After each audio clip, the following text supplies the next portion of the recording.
Lakini niwapongeze sana kwenye swala la uwekezaji, lakini pia utoaji wa huduma, na sisi kama bunge tutaendelea sana kuishauri serikali ili kusudi hii miradi ambayo tunajua miradi inatija kwa ajili ya ustawi kwanza wa mfuko wenyewe, lakini pia kwa wafanyakazi na pia serikali kupata kipato kutokana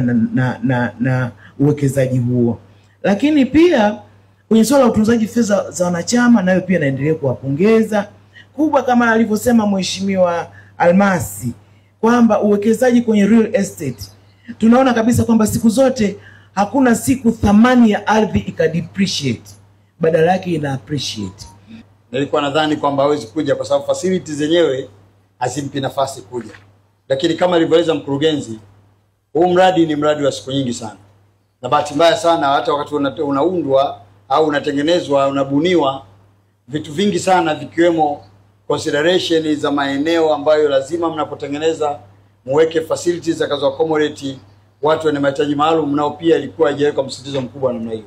Na ndio maana leo hii unaona mambo haya, lakini katika marekebisho yanayofanyika na miradi inayokuja, nataka nikuhakikishie ndugu mjumbe, lakini pia mwenyekiti na kamati yako kwamba mahitaji ya watu wenye mahitaji maalum nayo pia tumeangalia na yanapewa kipaumbele kikubwa, na kwa kwanza hilo jambo utakwenda kuliona katika mradi wetu unaokuja kutokea kule Njedengwa katika jiji la Dodoma. Kuwa na uhimilivu mkubwa sana.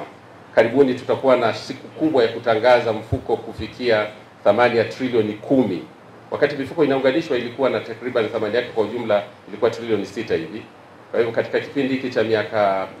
takriban 6-7, hasa katika miaka 4-5 iliyopita, mfuko umekuwa na turnaround kubwa sana, umefikia thamani ya trilioni 10. Maana yake ni kwamba thamani ya uwekezaji ndio inayozidi kuongeza mfuko na unakuwa na uhimilivu mkubwa sana,